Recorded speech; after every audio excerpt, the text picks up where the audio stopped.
The Manhattan penthouse stretched out like a museum of triumphs, floor-to-ceiling windows, framing a city that bowed at Ethan Caldwell's feet.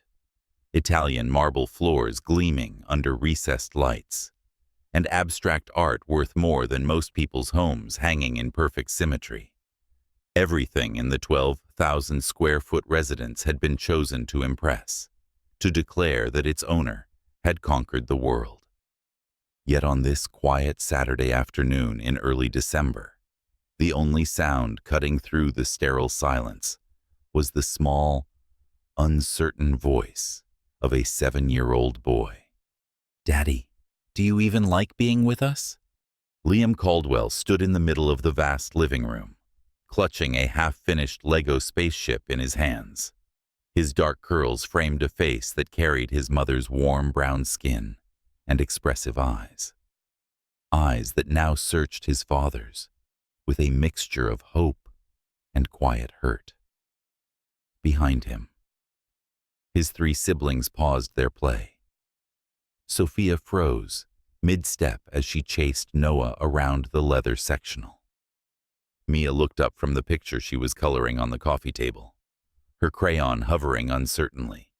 Ethan Caldwell, 44-year-old white American billionaire and founder of Sentinel AI, a tech empire valued at $720 million, whose algorithms protected everything from national infrastructure to celebrity social media accounts, felt the question strike him like a physical blow.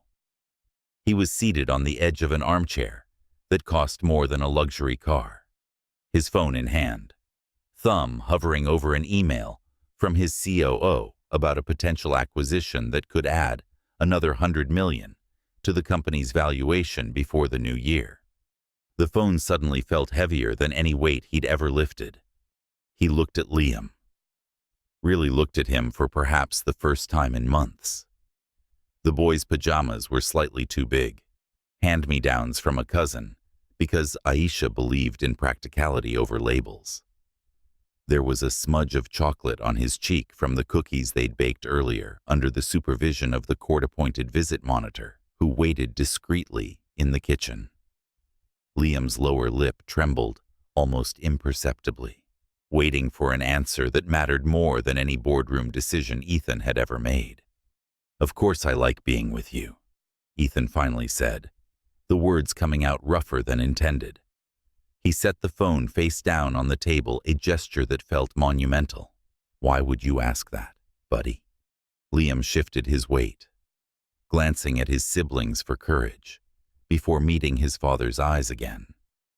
"Because you always look like you'd rather be somewhere else. Like you're waiting for us to finish, so you can go back to work." The honesty in his son's voice carved something raw and bleeding inside Ethan's chest.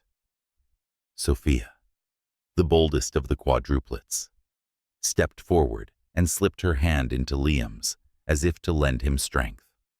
At 7, she already carried her mother's quiet fierceness. "You keep checking your phone," she added softly, "even when we're telling you about school or showing you stuff." Mia, the quiet artist of the group, nodded without speaking. But her eyes, those deep, thoughtful eyes, said everything. Noah, usually the most energetic, stood unusually still, watching his father with an expression far too serious for a child his age.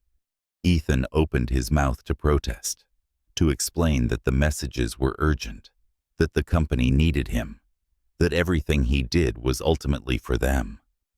But the excuses died in his throat, because they weren't children who could be placated with promises of bigger houses or better toys anymore. They were old enough to understand absence, even when it wore a loving face. He thought back to the early days, when the quadruplets were infants, and he'd been consumed with scaling Sentinel AI from a promising startup to an industry titan. Aisha had handled everything: midnight feedings, doctor visits, first steps, first words while he'd been in Singapore closing a deal or in California pitching to investors. He'd told himself it was temporary, that once the company stabilized, he'd be more present. But stability never came. There was always another round of funding, another competitor to crush, another milestone that demanded his complete attention. And now here they were, 3 years after the divorce, during one of his court-mandated weekend visits, and his own children were asking if he even wanted to be with them. The weight of that realization settled over him like a sudden winter storm. "I'm sorry," he said, the words foreign and clumsy in his mouth. Billionaires didn't apologize. They acquired. They negotiated. They won. But this wasn't a boardroom. This was his family, or what was left of it. "You're right. I've been distracted. That's not fair to you." 4 pairs of eyes watched him warily, as if waiting for the inevitable moment when his phone would buzz and he'd glance at it anyway. The visit monitor cleared her throat softly from the kitchen doorway, a reminder that their time together was regulated, supervised, limited. Another humiliation born of his own failures. Ethan stood slowly, pocketing his phone with deliberate care. "How about we put together that spaceship properly? No phones, no distractions, just us." Liam's face brightened cautiously, like sunrise breaking through clouds. "Really? Really?" Ethan confirmed, and for the first time in longer than he could remember, he meant it completely. They moved to the floor together 5 figures on an expanse of marble that suddenly felt less cold. The children chattered about their week at school in Riverside Hollow, the small town 2 hours north, where they now lived with their mother. Sophia talked about her role in the holiday play. Noah described a goal he'd scored in soccer with dramatic sound effects. Mia showed Ethan her latest drawing, a family portrait where, heartbreakingly, his figure stood slightly apart from the others, smaller than the rest. As they snapped Lego pieces together, Ethan listened, really listened. He asked questions that weren't leading toward solutions or improvements. He didn't suggest buying the professional Lego architecture sets or hiring a master builder to help them. He simply existed in the moment with his children, feeling the sharp edges of plastic bricks and the softer edges of their laughter, but beneath the fragile joy of this small connection. The question lingered like a shadow. How had it come to this? How had the man who could command billions and bend markets to his will become a stranger to his own flesh and blood? The answer, he knew, began 3 years ago on a September morning when Aisha Caldwell, 38-year-old Black American woman whose strength and grace had once been the only thing that could quiet the relentless drive in his soul, walked into his office and changed everything forever. 3 years earlier, on a crisp September morning, the 62nd floor corner office of Sentinel AI hummed with the low buzz of ambition. Sunlight poured through panoramic windows, glinting off the polished glass desk where Ethan Caldwell sat, reviewing quarterly projections. At 41, the white American billionaire wore his success like tailored armor, crisp white shirt, sleeves rolled once, eyes sharp behind frameless glasses. His company's facial recognition and threat detection algorithms had just secured a $200 million defense contract, and the markets were already responding. Another victory in a long chain of them. The door opened without a knock. Aisha Caldwell stepped inside, pushing a lightweight quadruple stroller that barely fit through the frame. The 4-year-old quadruplets Sophia, Noah, Mia, and Liam were clustered around her like satellites. Sophia and Noah held her hands. Mia rode on one hip, and Liam clung to her leg, peeking shyly at the towering view of Manhattan far below. Aisha, 35, Black American, former marketing executive who had traded boardrooms for motherhood when the babies arrived, looked exhausted but unbreakable. Her natural curls were pulled into a low bun, and her green cotton dress was practical, stained faintly with finger paint from that morning's preschool project. Ethan glanced up, surprise flickering across his face. "Aisha, what are you doing here? I have the Kaufman Group in 20 minutes. "I know," she said quietly, guiding the children inside and closing the door. Her voice was calm, but there was steel beneath it. "This won't take long." He leaned back, forcing a smile. "If it's about the Hampton House renovation, we can discuss it tonight. The architect sent new renderings. It's not about the house." She parked the stroller, lifted Mia down, and knelt so all 4 children were at her level. "Kids, sit on the sofa for a minute." "Okay, Mommy needs to talk to Daddy." The quadruplets obeyed, wide-eyed at the unfamiliar surroundings. Noah pressed his face to the window, fascinated by the tiny cars below. Sophia organized her siblings like a tiny general. Mia clutched a stuffed giraffe. Liam stared at Ethan with open curiosity. Ethan's brow furrowed. "What's going on?" Aisha stood, folding her arms. The exhaustion in her eyes had sharpened into something fiercer. "I'm done. Ethan, we're leaving." He laughed, an involuntary, disbelieving sound that echoed off the glass walls. "Leaving? What are you talking about?" "I'm taking the children. Today." The laughter died. He rose slowly, circling the desk. "Aisha, come on. You're upset. Did something happen at home? Is it the new nanny? I'll fire her." "No." She cut him off, voice steady. "It's not the nanny. It's not the house. It's you." Ethan stopped a few feet away, glancing instinctively at his watch. "Me, I've given you everything. Private schools on the wait list already. Trust funds seeded.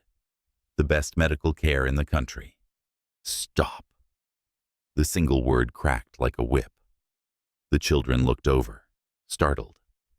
Aisha softened her tone immediately, turning to smile reassuringly at them before facing Ethan again. "Look at them, Ethan. Really look." He followed her gaze. 4 small faces watched him with a mixture of hope and uncertainty. Liam waved shyly. Ethan lifted a hand in response, but it felt mechanical. "When was the last time you read them a bedtime story?" Aisha asked. We have staff for that. They're professionals.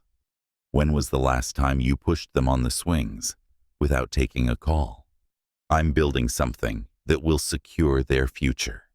They don't need a future secured with money," she said, stepping closer. Her voice dropped, fierce and low. "They need a father who's present today, right now. Not the idea of one who might show up after the next IPO." Ethan's jaw tightened. "This is how it works. Aisha, you knew who I was when we got married. I don't come from money. I built this from nothing. For us. For them. I fell in love with the man who stayed up all night talking about changing the world," she replied. "Not the one who disappears into it and forgets the people waiting at home." He gestured around the office, the city skyline, the awards on the credenza, the framed magazine covers declaring him a visionary. "Look at what I've created. Private jets. The best education money can buy. Security. Opportunity. They have everything." Aisha interrupted. "Except you." Liam had wandered over and tugged at Ethan's pant leg. "Daddy, why you yelling?" Ethan knelt automatically, smoothing the boy's curls. "I'm not yelling, buddy. Daddy's just Talking. Liam studied him solemnly. You always talking on phone? The innocent observation landed like a punch. Ethan straightened, heat rising in his chest. Aisha, you can't just walk out. You have no income, no plan. I have a plan, she said. It's called raising my children in a home where love isn't scheduled between conference calls. He moved toward her, lowering his voice. You're being emotional. Think about the kids. They belong here, in this life. No, she said, gathering Mia into her arms. They belong where they're seen, where their drawings are hung on refrigerators, not handed to assistants, where scraped knees get kisses, not private physicians on speed dial. Ethan's phone buzzed on the desk, an urgent alert about the defense contract amendment. His eyes flicked toward it instinctively. Aisha saw. That, she said softly, pointing. That's why we're leaving. He ignored the phone, forcing his attention back. Where will you even go? You can't support 4 children alone. I'll figure it out. She began gathering the kids. Sophia and Noah took her hands. Liam hesitated, looking back at Ethan. Daddy come home later? Liam asked. Ethan's throat tightened. Of course. Buddy. I'll be home for dinner. Aisha met his eyes over the children's heads. No, you won't. And that's the problem. She turned toward the door. Panic surged through Ethan. Real. Visceral panic. Aisha, wait. We can fix this. Couples therapy. More staff. I'll cut back. You said that after the Series C round, she replied without turning. And after the IPO. And after the Pentagon deal. There's always another after. Noah piped up, confused. Mommy, where we going? Home. Baby. Aisha said gently. A different home.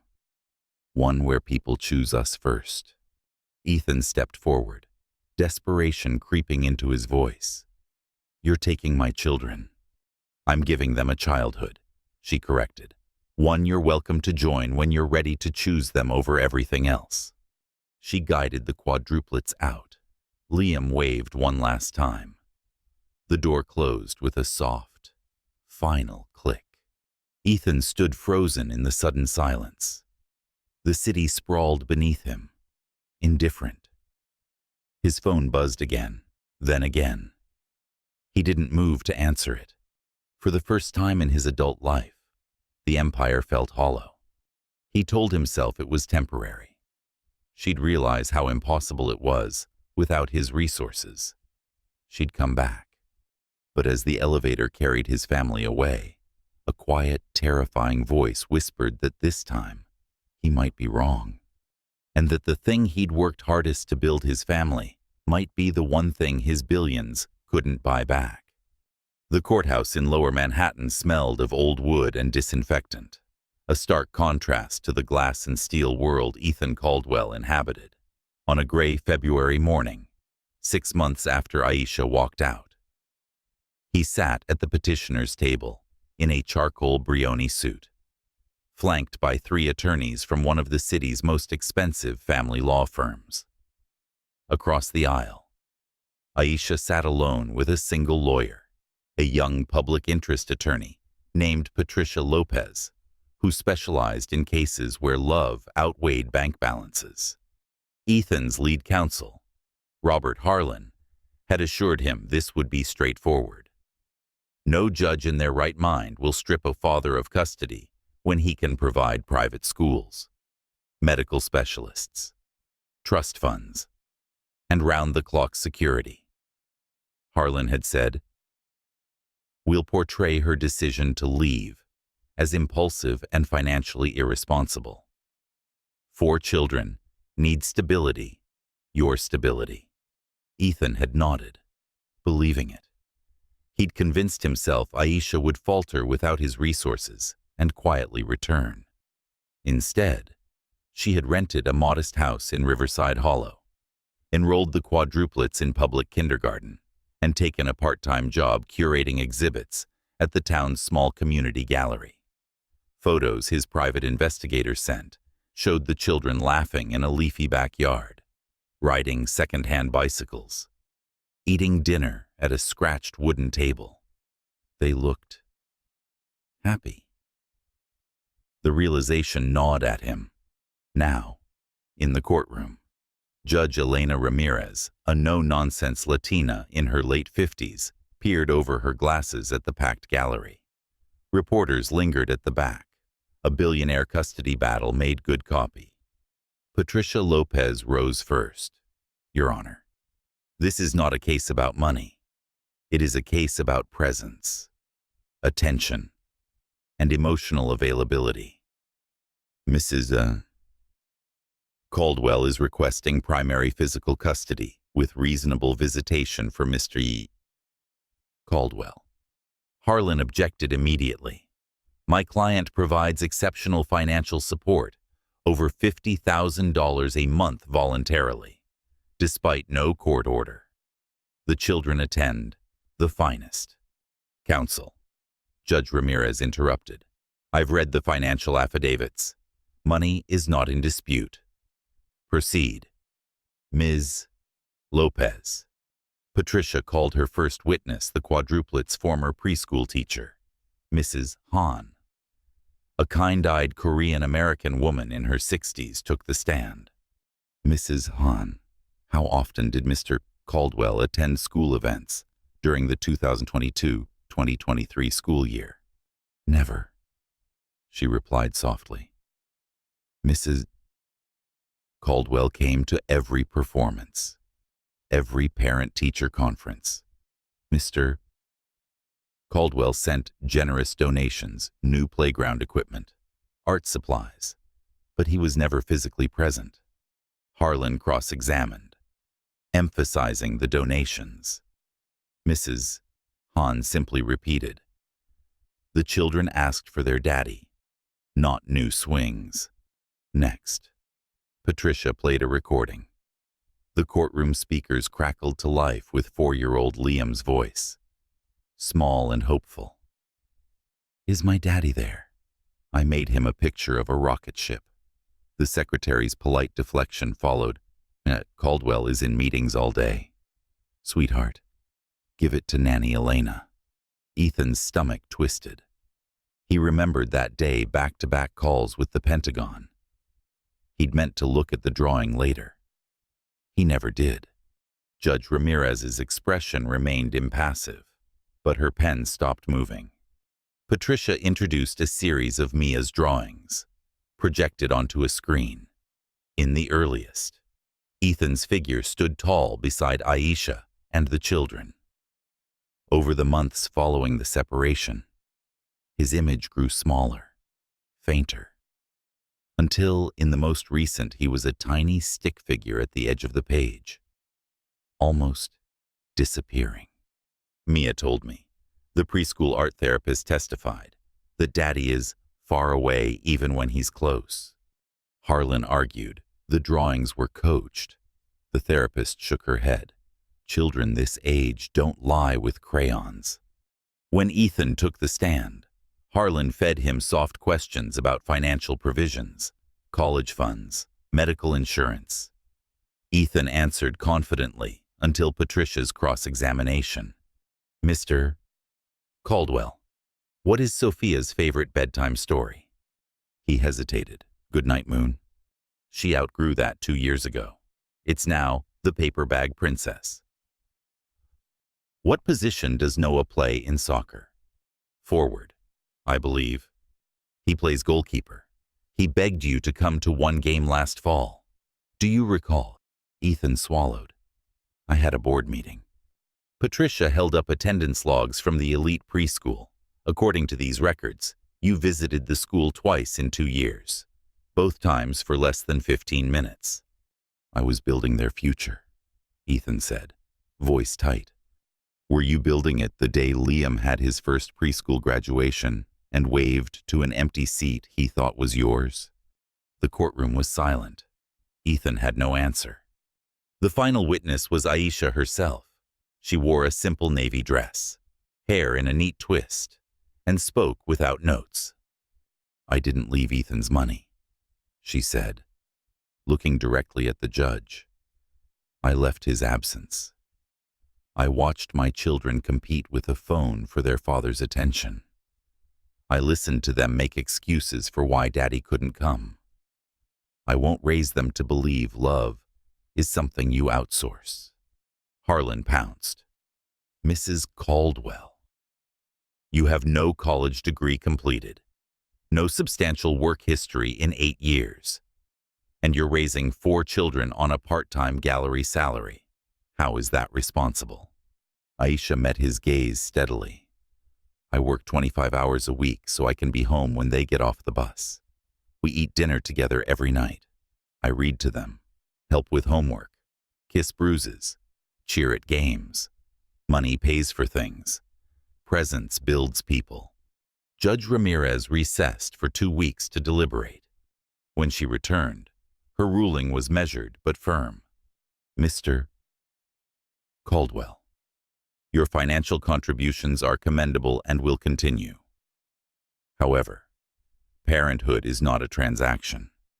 Mrs. Gims Caldwell has demonstrated consistent emotional availability and daily involvement that directly benefits the children's well-being. Primary physical custody is awarded to the mother. Mr.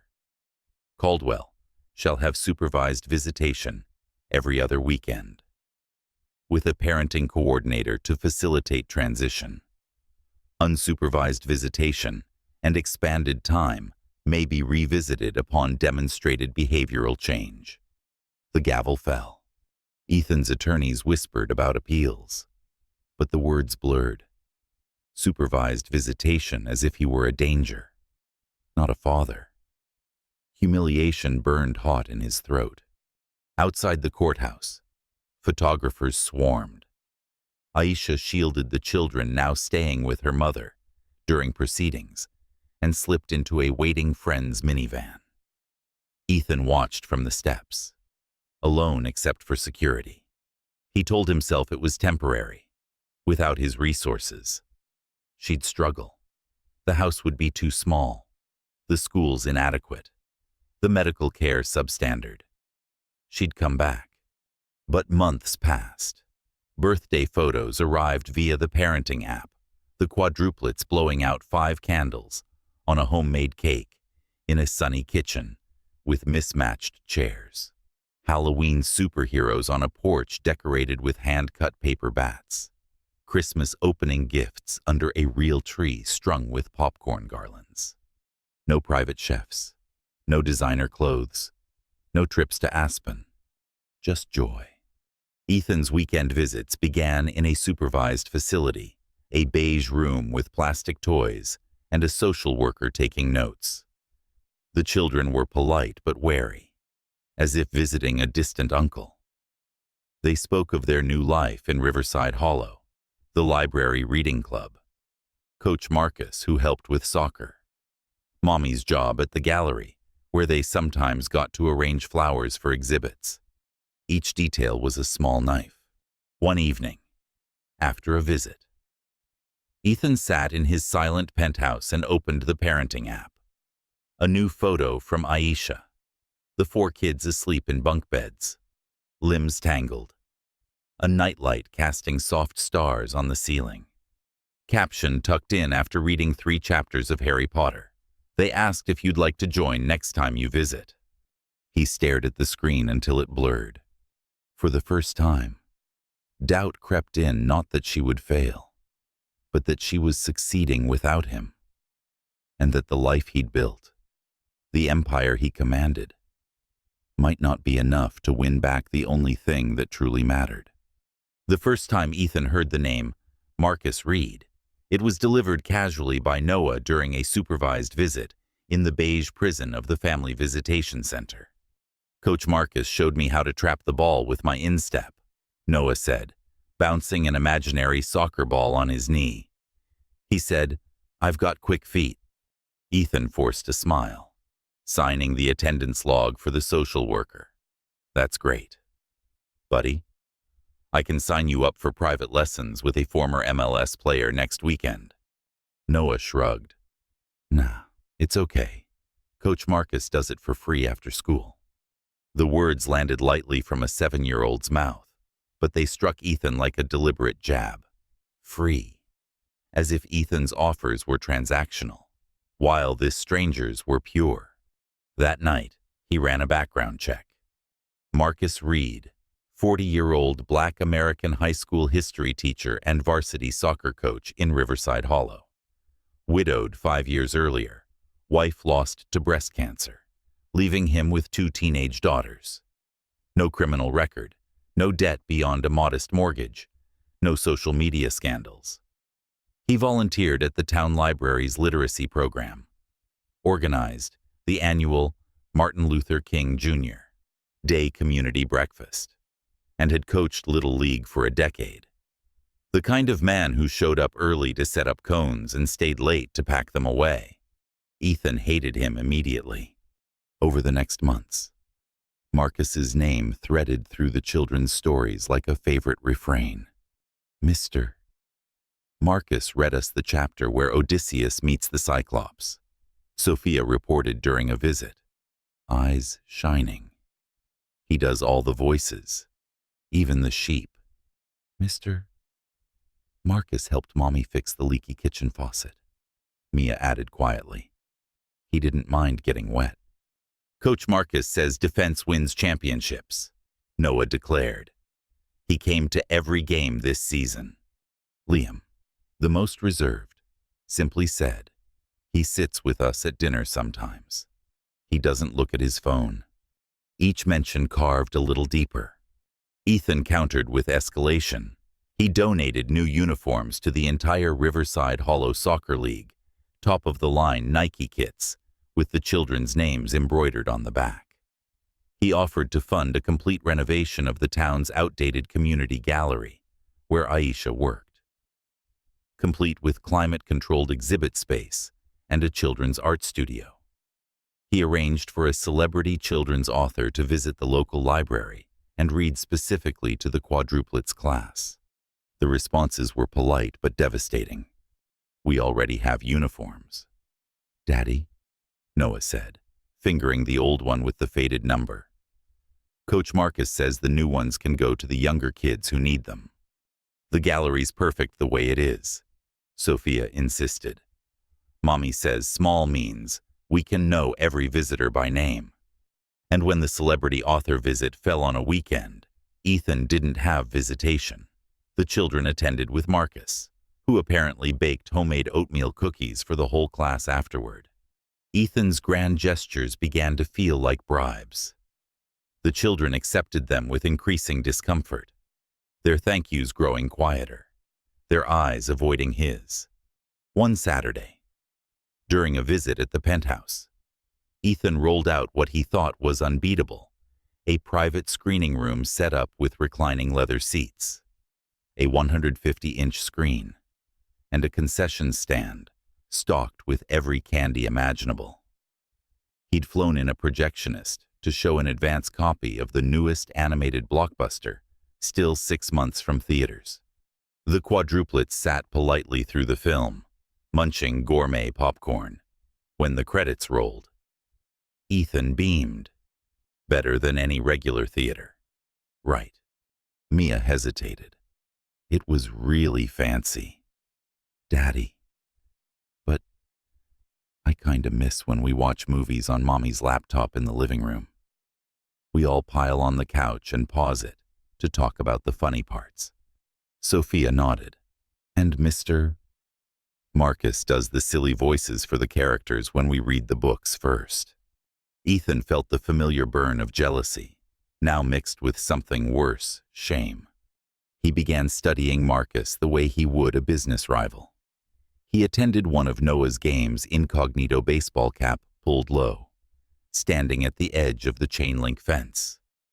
Marcus was easy to spot, tall, athletic build, wearing a faded Riverside Hollow High hoodie. kneeling to tie a player's cleat, while simultaneously encouraging another.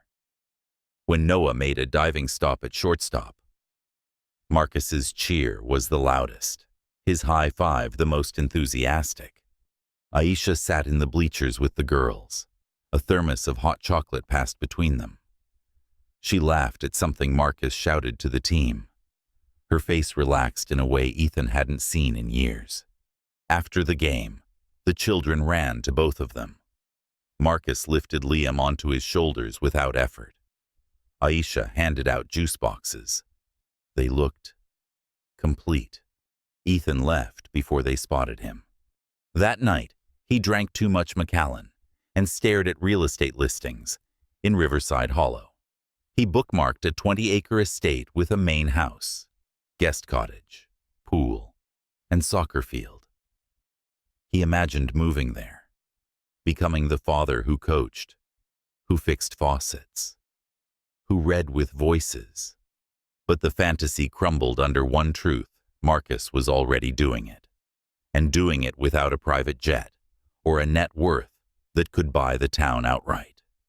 The worst moment came during a video call Aisha arranged so the children could show him their school's spring art fair projects. Mia held up a large canvas, a family portrait in bold acrylics. Aisha stood in the center, smiling. The quadruplets surrounded her, faces bright.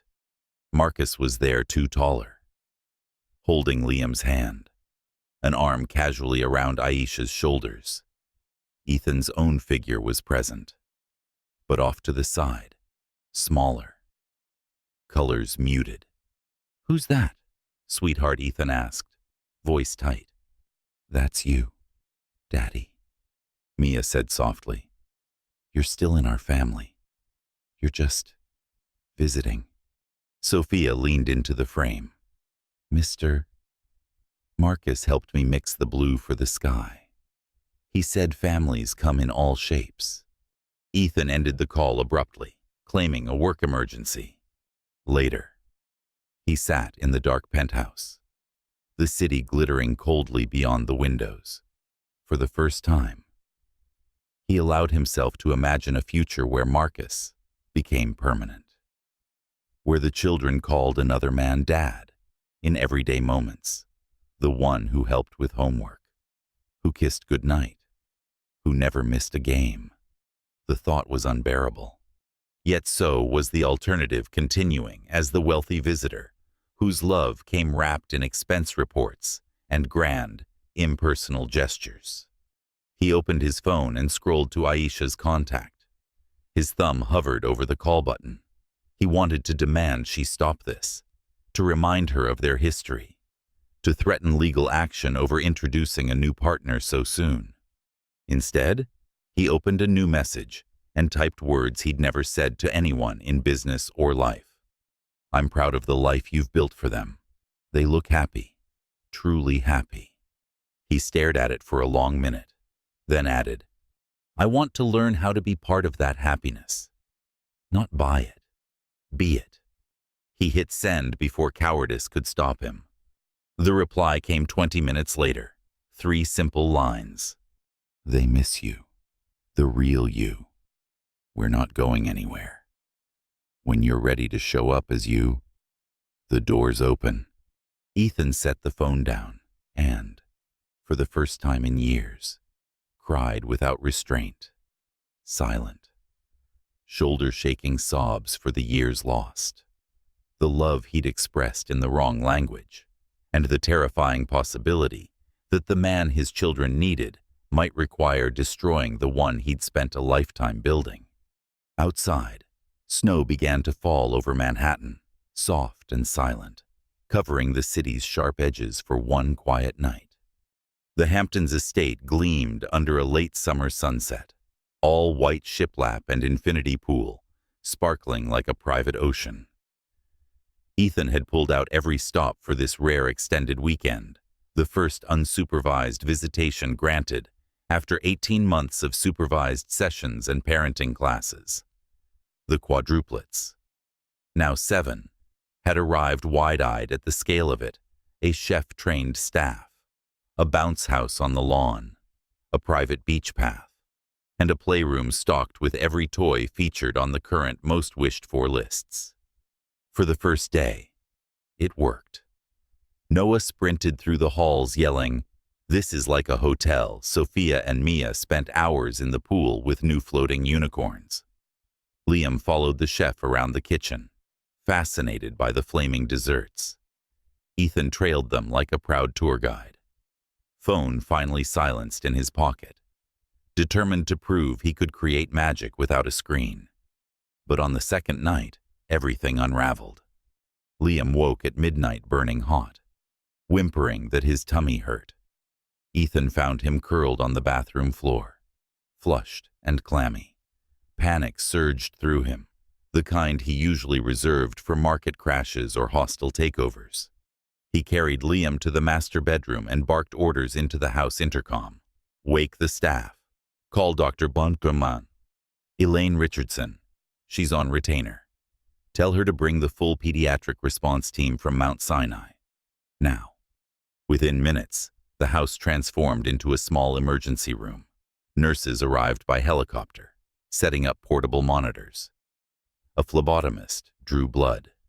An ultrasound technician wheeled in equipment for possible appendicitis. Ethan paced in jeans and a t-shirt, firing questions. Could it be meningitis? Intussusception? Have we ruled out lymphoma? The children, roused by the commotion, gathered in the doorway in their pajamas. Noah clutched his stuffed shark, eyes wide. Sophia held Mia's hand so tightly, her knuckles paled. Liam, dwarfed by wires and beeping machines, began to cry harder. "Daddy, it hurts." He sobbed, reaching not for Ethan but for empty air, as if searching for someone else. Ethan knelt beside the bed, trying to soothe him.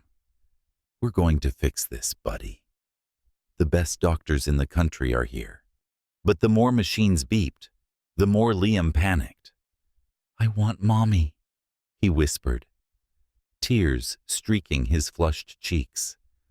"Mommy makes it better with just medicine and hugs." The words hit Ethan like ice water. Sophia stepped forward, voice trembling but firm. "Daddy, Permai." "You're scaring him. It's probably just too much ice cream at dinner. Mommy always says cuddles and Tylenol fix that." Ethan snapped. "This isn't something cuddles fix. We need to know exactly what's wrong." One of the nurses tried to insert an IV. Liam wailed. Noah backed away, hiding behind Mia. The room filled with the chaotic energy of overkill. Ethan's phone buzzed incessantly on the nightstand, his COO handling the weekend crisis coverage so he could be present. He ignored it. But the children noticed. Aisha arrived less than 2 hours later, driving herself the full distance from Riverside Hollow in her 10-year-old minivan. She walked into the bedroom still in gallery clothes, paint-smudged jeans, and a simple linen shirt, hair wind-blown from the open window. The medical team parted for her instinctively. She took one look at the scene Liam hooked to monitors, the other three hovering anxiously, and her expression hardened. "Thank you all for coming," she said politely to the doctors and nurses, "but we won't be needing further tests tonight." Richardson protested. "Mrs. Caldwell, we haven't completed the differential. A fever of 102.8 in a child this age. It's 101.9 now," Aisha corrected calmly, laying a hand on Liam's forehead. He ate 3 bowls of gelato after swimming all day. Classic stomach upset. Children's acetaminophen, fluids, and rest will handle it. She turned to the lead nurse. "May I have the oral Tylenol, please?" Within minutes, she had dismissed the team with professional grace, promising to call if symptoms worsened. The helicopter lifted off into the night, taking the floodlights and urgency with it. The bedroom grew quiet again.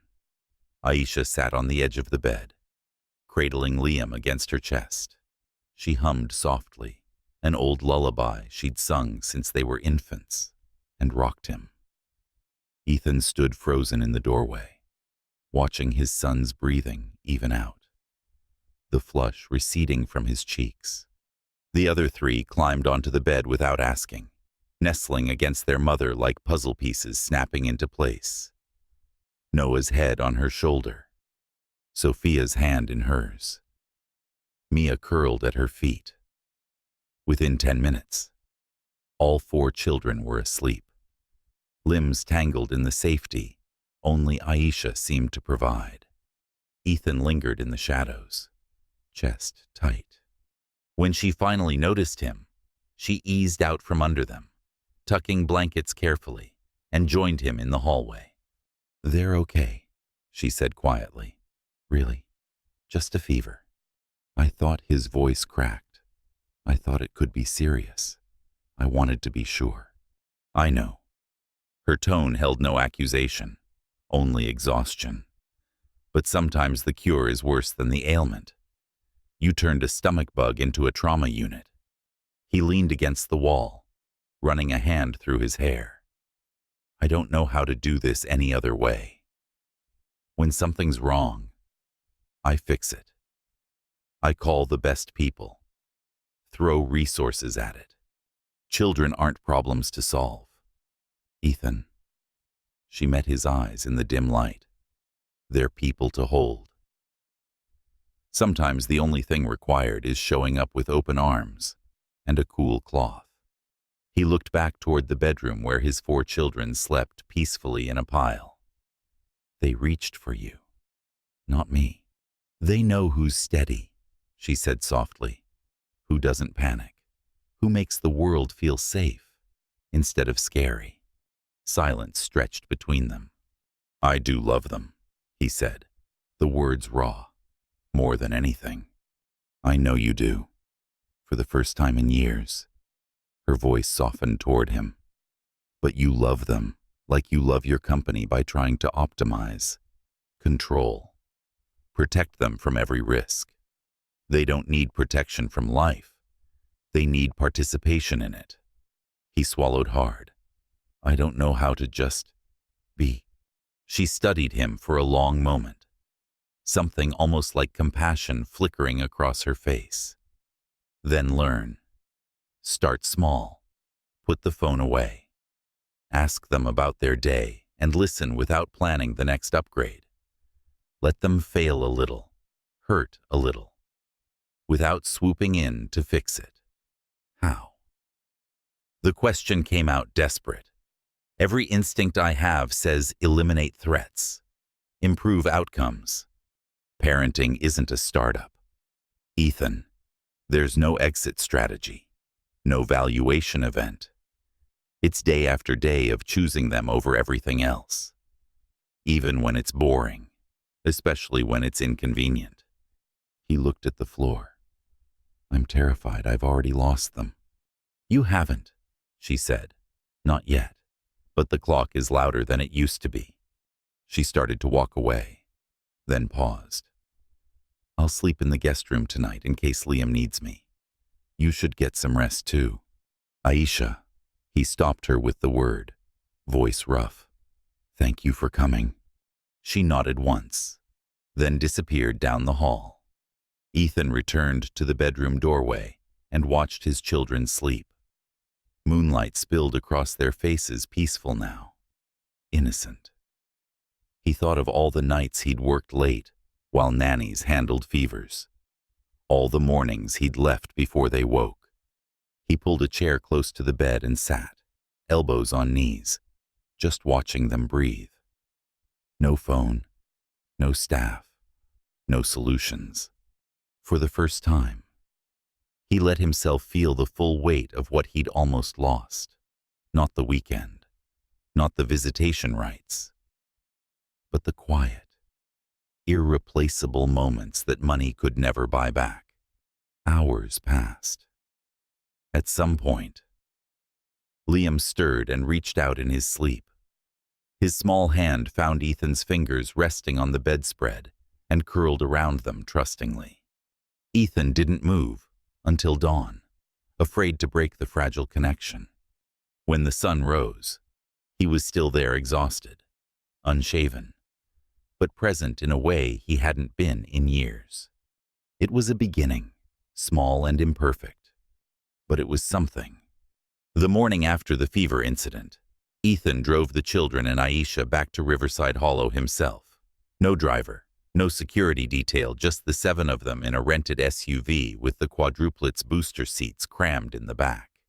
He kept the radio low, asked about their favorite songs, and even sang along off-key to a pop tune Sophia loved.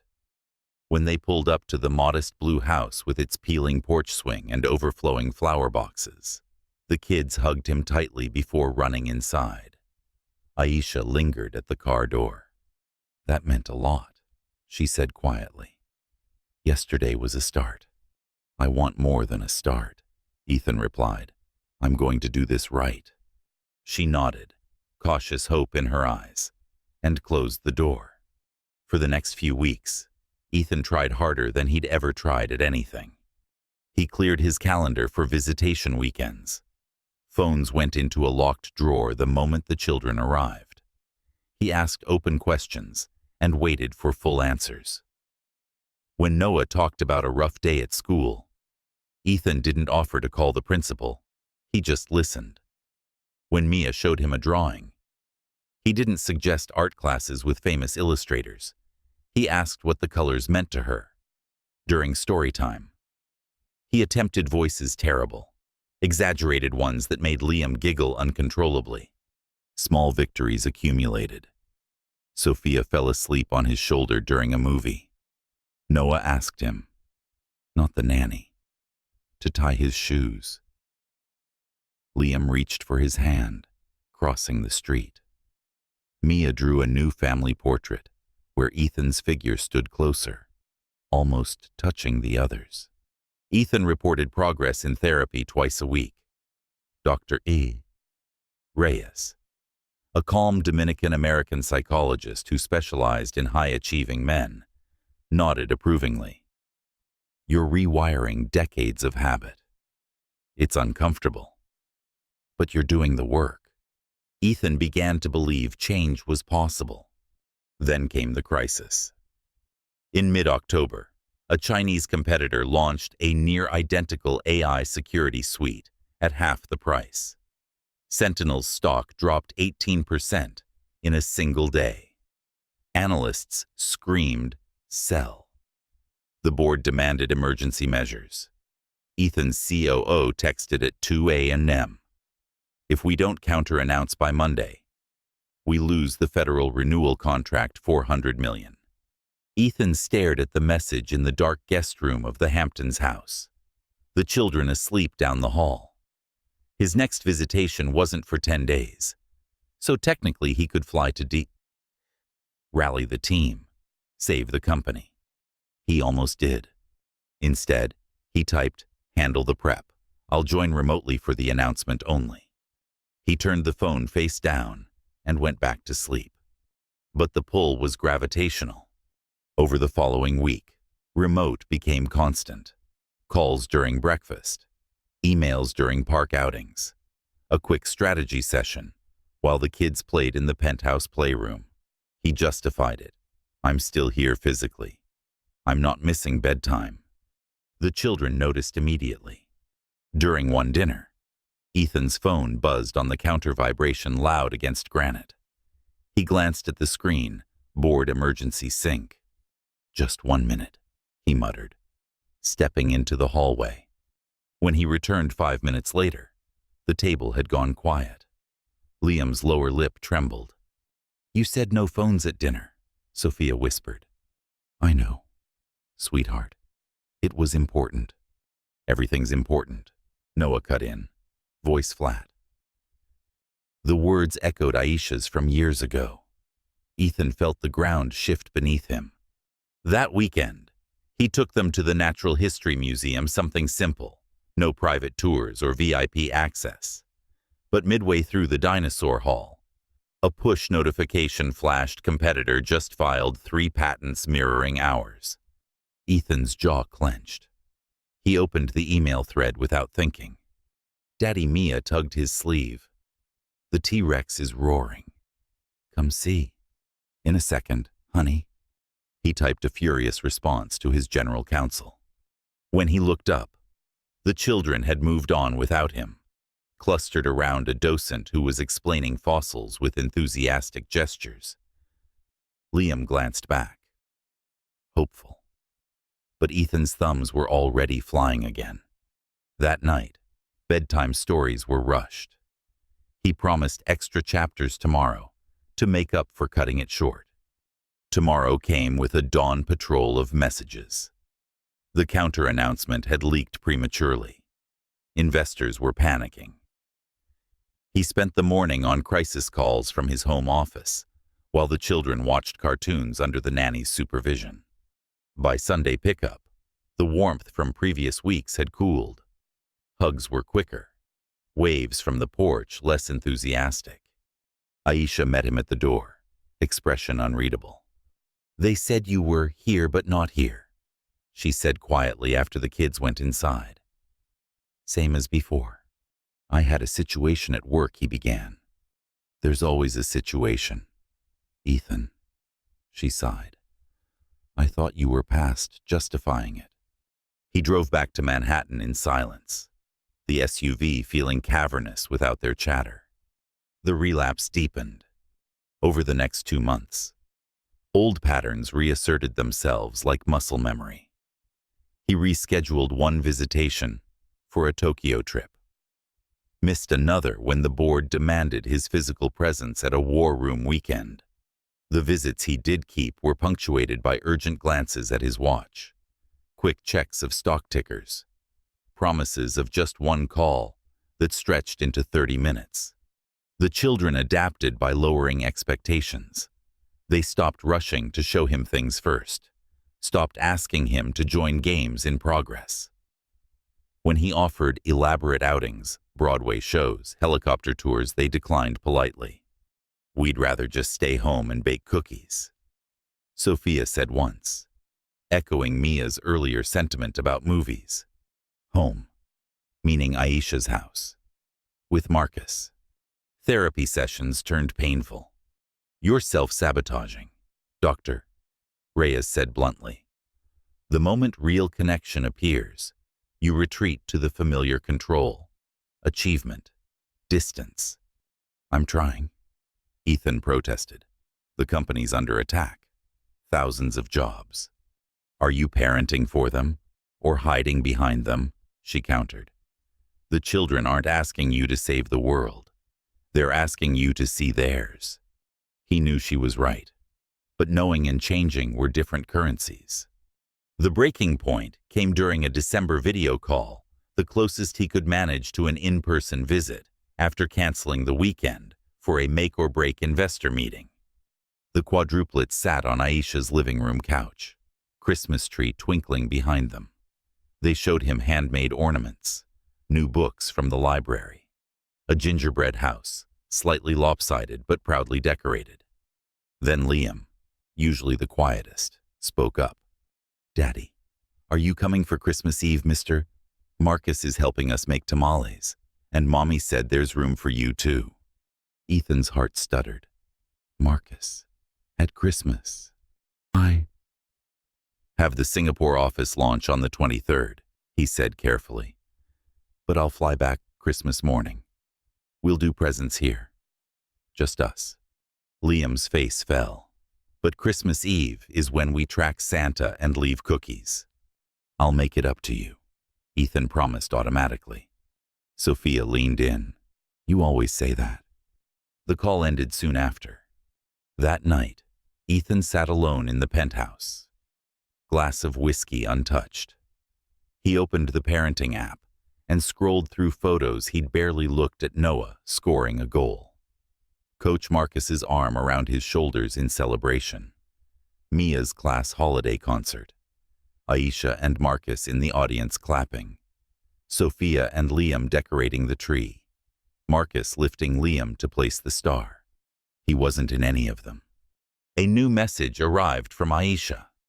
The kids are asking if you're really coming for Christmas. I told them we'll see. No pressure. No pressure.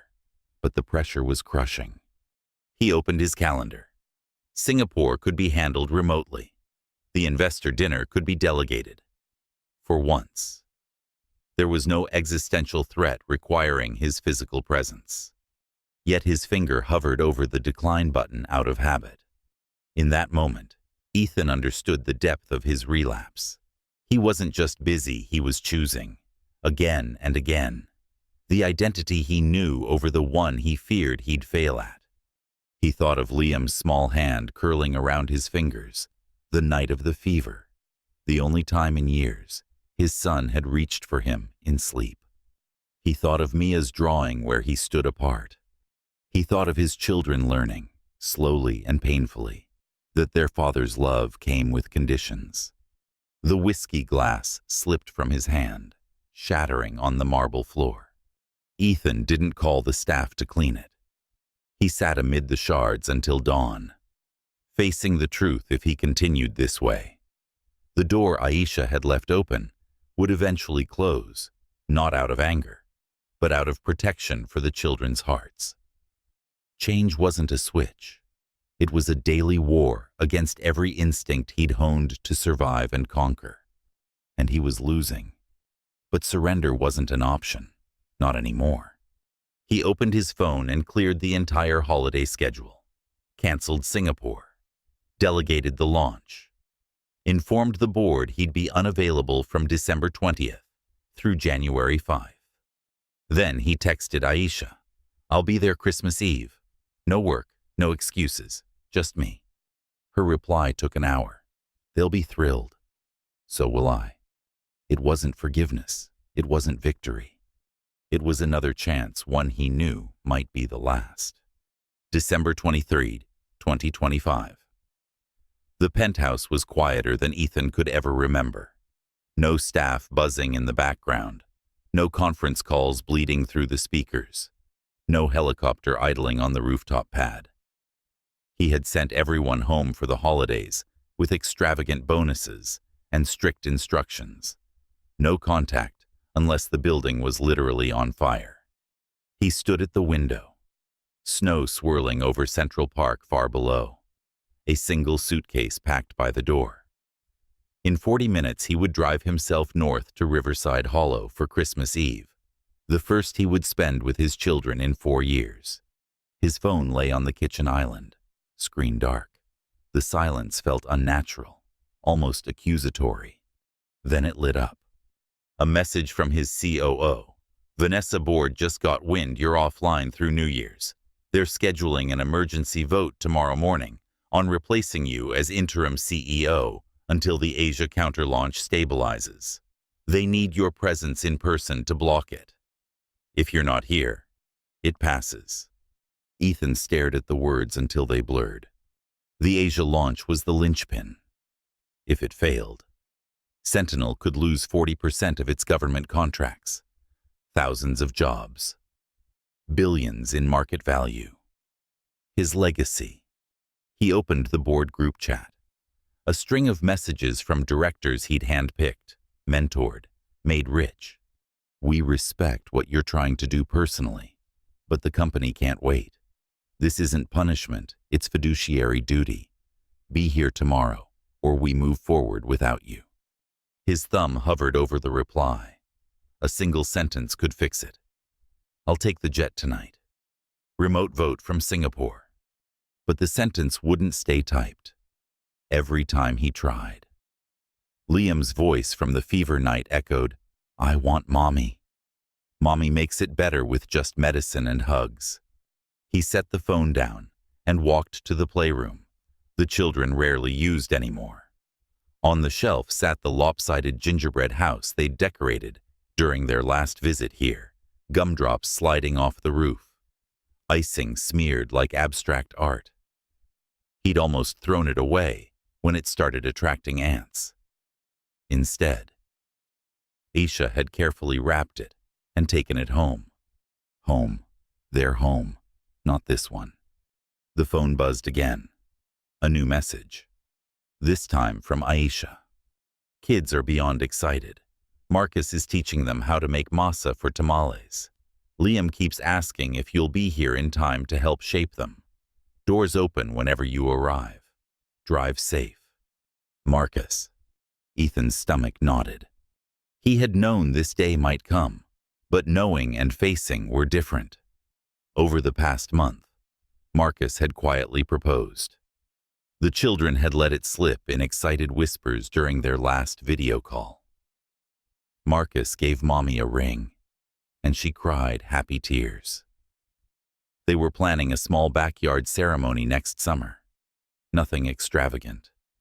Just family. Friends. The people who showed up every day. The invitation had arrived 2 days ago, thick cream cardstock, simple black ink. Aisha Moros and Marcus Reed invite you to celebrate their marriage. June 14, 2026, Riverside, Hollow Community Garden. There was a handwritten note at the bottom in Aisha's neat script. The children very much want their father there. We all do. Ethan had stared at it for hours. Attending would mean standing witness, as another man vowed to love and protect the family he'd failed. It would mean smiling while his children called Marcus something permanent. It would mean accepting a supporting role in the story he'd once thought he was writing.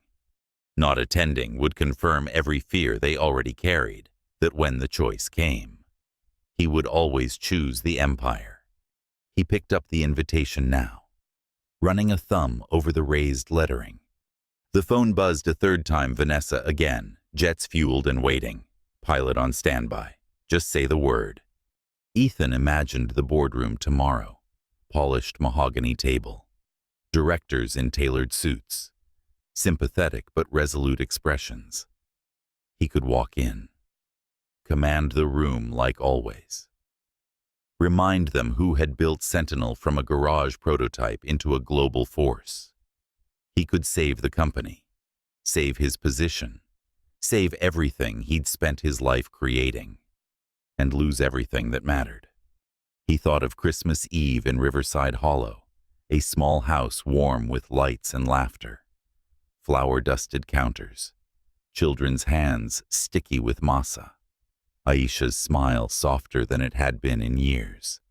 Marcus lifting Liam so he could hang the star. A place at the table saved for him if he chose it. There was no middle ground anymore. No hybrid solution. No delegation that would satisfy both sides. For the first time in his adult life, Ethan faced a binary choice with no third option to engineer. He picked up the phone, typed a message to Vanessa. Let the vote proceed. I won't be there. Her reply was instant. Are you sure? He stared at it. Sure felt like the wrong word. Sure was for quarterly earnings and acquisition targets. This was terror. This was stepping off a cliff without knowing if he'd learned to fly. But it was also the only path left that might lead back to his children. He typed, yes. Effective immediately. I'm taking an indefinite personal leave. Name an interim. I trust you. Then he powered the phone completely off the first time since college and dropped it into a drawer. He grabbed his coat, the suitcase, the wrapped gifts he'd bought himself at a small Riverside Hollow toy shop. The week before, no personal shoppers, no assistants. Simple things, art supplies for Mia, a soccer ball signed by no one famous for Noah, chapter books for Sophia, a telescope for Liam to watch the stars from their backyard. He paused at the door, looking back one last time at the penthouse that had once felt like proof of victory. It looked sterile now. A beautiful shell. The drive north took 3 hours in heavy snow. He didn't speed, didn't call ahead. When he pulled into the gravel driveway of the little blue house, the windows glowed gold against the dark.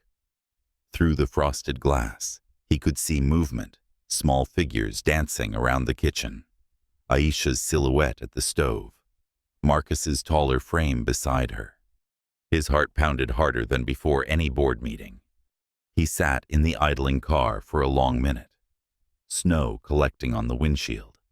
Then the front door opened. Liam stood there in reindeer pajamas, eyes wide. "Daddy." Ethan stepped out, boots crunching on fresh snow. Liam ran to him, barefoot despite the cold, and crashed into his legs. Ethan dropped to his knees, wrapping his son in a fierce hug, breathing in the scent of cinnamon and little boy shampoo. Behind Liam, the others appeared: Sophia, Noah. Mia, faces lit with disbelief that melted into joy. They piled on, a tangle of arms and excited voices. Aisha stood in the doorway, arms crossed against the chill, watching with quiet tears on her cheeks. Marcus beside her, hand on her shoulder, gave Ethan a small nod, respectful, not triumphant. Ethan stood, children clinging to him like ornaments, and met Aisha's eyes over their heads. "I'm here," he said simply, "for tamales, for Christmas, for as long as you'll let me stay." She smiled, small, cautious, real. "We saved you a spot at the counter. Flowers everywhere. Hope you don't mind messy." He laughed, the sound rusty but genuine. "I'm learning to love messy." They pulled him inside. The kitchen was chaos in the best way: dough on the table, corn husks soaking, music playing low. Marcus handed him an apron, without ceremony. "You any good at spreading masa?" "Terrible," Ethan admitted. "Good," Marcus said with a grin. "Kids love teaching grown-ups." Liam tugged him to a stool. "Sit here, Daddy. I'll show you how." For the next hours, Ethan shaped tamales badly, laughed when they fell apart, let Sophia correct his technique, cheered when Noah steamed the first batch perfectly. He didn't check a phone, didn't think about the vote happening without him tomorrow, didn't calculate losses. He was simply there, hands sticky, heart open, present in a way that finally felt like enough. Later, when the children were asleep and the house quiet, Aisha found him on the porch watching snowfall. "You gave up a lot tonight," she said softly, handing him a mug of cocoa. "I finally figured out what was worth keeping," he replied. She leaned against the railing beside him. "The board. Let them vote. And if they remove you, then I'll find something else to build, something that leaves room for this." She studied him for a long moment. "You mean that?" "I'm here to prove it, one day at a time." Snow kept falling, soft and steady, covering old tracks. Inside, 4 children slept peacefully, dreaming of Christmas morning. Outside, their father stood in the cold, truly choosing them for the first time. The cost was everything he'd once valued most. The reward was just beginning. Christmas morning dawned crisp and bright over Riverside Hollow, snow blanketing the small town in untouched white. Inside the little blue house, the air smelled of pine, cinnamon, and fresh coffee. Ethan woke on the lumpy guest room couch, his choice, not wanting to displace anyone, to the sound of muffled giggles and footsteps thundering down the hall. "Daddy's here." He really stayed. Liam's voice carried pure wonder, as if Ethan's presence was the best gift under the tree. The door burst open, and 4 pajama-clad bodies launched themselves at him. Sophia landed first, hugging his neck. Noah dove across his legs. Mia and Liam piled on top, a warm, wriggling heap of joy. Ethan laughed deep, unguarded, and wrapped his arms around all of them. "Merry Christmas." "Guys, you didn't leave," Mia whispered against his shoulder, as if saying it aloud might make it untrue. "I'm right here," he said, voice thick, "not going anywhere today." They dragged him to the living room, where the tree lights twinkled and stockings bulged on the mantel. Aisha stood in the doorway in a red robe, hair loose, watching with quiet emotion. Marcus leaned beside her, sipping coffee, a small smile on his face. "Coffee?" Aisha asked. "After presents," Noah declared. "Daddy has to open his first." Ethan hadn't expected anything. He'd come empty-handed in every way, except the small gifts in his suitcase. But the children thrust a lumpy package wrapped in newspaper comics into his lap. "We made it ourselves," Sophia said proudly. He unwrapped it carefully, a handmade photo album. The cover was painted cardboard, decorated with stickers and glitter. Inside, page after page of memories from the past year, photos printed at the library, ticket stubs, pressed flowers, children's drawings, Noah's first goal, Mia's art fair ribbon, Liam's preschool graduation, Sophia's holiday play program. On the last page, a new photo, all 4 kids with Ethan from the night before, flower-dusted and laughing over tamales. Beneath it, in Mia's careful printing, "Our family, all of us." Ethan's throat closed. He traced the words with one finger. "Thank you," he managed. "This is the best thing anyone's ever given me." The children beamed. Then it was their turn. He'd chosen modest gifts, no electronics, no extravagance. Art supplies for Mia that matched what she already used at school. A real leather soccer ball for Noah, the kind the town league played with. Chapter books for Sophia, from the local bookstore's recommendation list. A beginner telescope for Liam, small enough to carry into the backyard. Their reactions undid him. Not polite thank yous, but genuine delight. Mia immediately opened the watercolor set and painted a quick Christmas tree on scrap paper. Noah bounced the ball in the living room until Aisha gently steered him outside. Sophia curled up with one book and started reading aloud to Liam, who set up the telescope by the window to watch snowflakes up close. No one asked for upgrades. No one compared it to bigger things they'd seen in magazines. Just joy. Breakfast was chaotic and perfect pancakes shaped like reindeer, bacon, orange juice in mismatched glasses. Marcus flipped pancakes with theatrical flair, while Aisha poured syrup. Ethan dried dishes without being asked, bumping shoulders with Marcus at the sink. "Good call on the telescope," Marcus said quietly. "Liam's been obsessed with stars since the planetarium field trip." Ethan nodded. "He mentioned it on our last call. I listened this time." Marcus met his eyes steady, respectful. They noticed. After breakfast, they bundled up and tromped into the backyard for a snowball fight. Ethan teamed with Liam and Mia against Noah, Sophia, Aisha, and Marcus. Snow flew in wild arcs. Laughter echoed off neighboring houses. Ethan took a direct hit to the face from Noah's expertly packed missile and dramatically collapsed into a drift, pulling Liam down with him. The boy shrieked with delight. When they came in, red-cheeked and dripping, hot chocolate waited with marshmallows piled high. The day unfolded slowly, no schedule, no itinerary. They built a snow fort, played board games on the living room floor, watched an old holiday movie squeezed onto the couch. All 7 of them under one big blanket. Ethan's arm rested along the back, Sophia's head on his shoulder, Liam's feet in his lap. No phone buzzed, no crisis intruded. He felt the absence of urgency like a missing limb, at first strange, then liberating. Late afternoon, Aisha pulled him aside while the kids napped off their sugar high. "I heard from a friend in the city," she said carefully. "The board voted this morning." Ethan nodded. He'd known it would happen. And they named Vanessa interim CEO. Stock dipped another 6%, but analysts are calling it prudent transition. No one's saying permanent replacement yet. He exhaled. "Good. She'll steady it." You okay?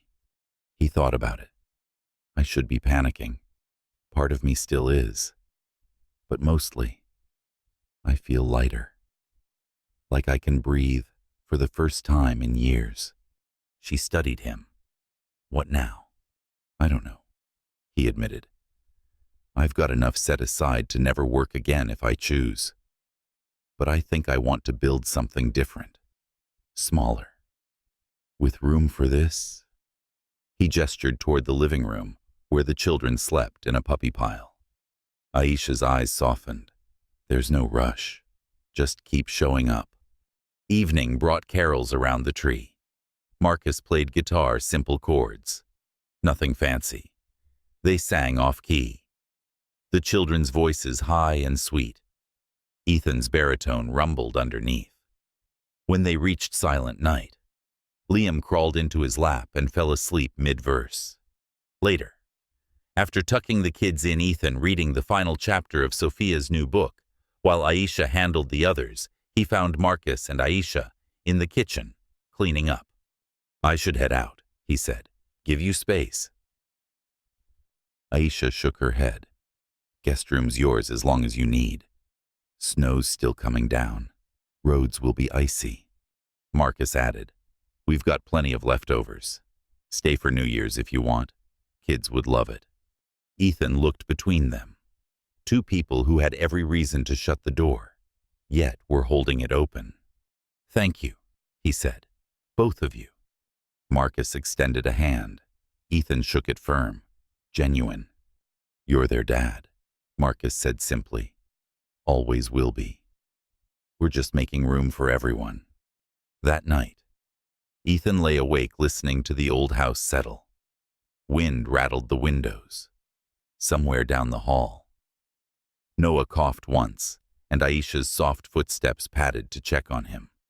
He thought about the boardroom he'd abandoned, the empire teetering without him at the helm.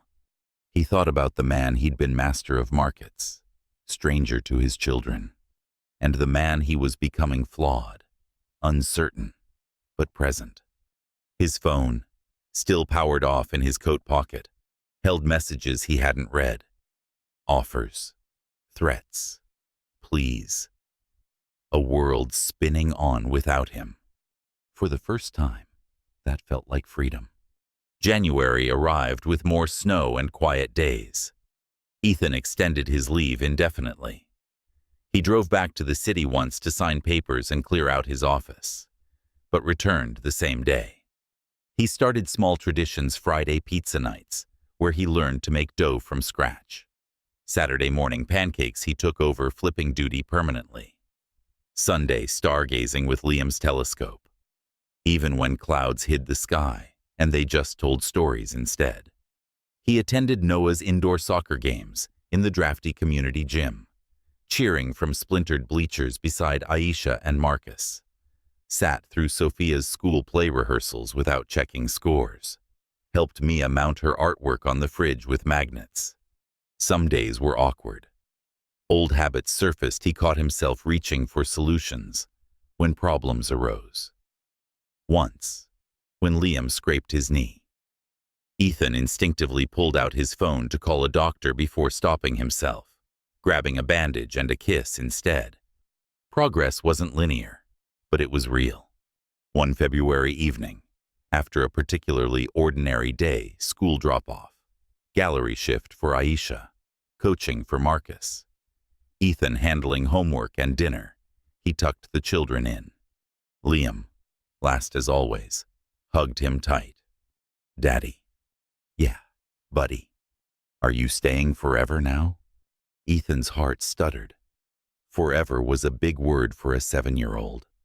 I'm staying as long as you'll have me, he said carefully. One day at a time. Liam considered this. Good. Because Marcus is nice. But you're my daddy. Ethan kissed his forehead. And you're my boy. Always. Downstairs, Aisha and Marcus waited with Coco. Wedding planning's ramping up, Aisha said casually. Kids want you in the family photos. Front row. Ethan raised an eyebrow. You sure? Marcus nodded. We're sure. Your family. Spring came early that year. Plans formed slowly. Ethan bought a small house 2 streets over. Nothing grand. Just enough room for when he had the kids solo. He kept the penthouse but rented it out, using proceeds to fund a local scholarship for Riverside Hollow kids pursuing STEM. He consulted remotely for Sentinel, but only 10 hours a week. The company stabilized under Vanessa. Stock recovered. And Ethan learned to be the father who showed up early to games, who read bedtime stories without rushing, who listened without fixing. The road ahead wasn't certain. Aisha and Marcus's wedding loomed a celebration of their love, not an end to his role. Co-parenting across 2 households, blended traditions, new boundaries. But for the first time, hope felt solid. One warm June evening, the night before the wedding, Ethan sat on Aisha's porch with the children, fireflies blinking in the yard. "Daddy," Sophia asked, "are you sad tomorrow?" He thought about it. A little. But mostly happy. Happy you have so many people who love you. Liam climbed into his lap. "You'll still be here after." "Right here," Ethan promised. The next day, under a flower arch in the community garden, Ethan stood tall in the front row as Aisha walked toward Marcus. The children scattered petals, beaming. When the officiant asked for rings, Noah proudly carried them, Ethan's old wedding band, resized for Marcus, a symbol chosen together. Ethan watched his ex-wife marry a good man, tears in his eyes, not of loss, but gratitude. Later, at the reception string lights, potluck tables, children dancing barefoot, he caught Aisha's eye across the lawn. She mouthed, "Thank you." He mouthed back, "Thank you." The music played on. Ethan danced with Mia, then Sophia, then lifted Liam high. Noah spun Aisha until they collapsed laughing. Life wasn't perfect. It wasn't the empire he'd once imagined, but it was real. And for the first time, it was enough.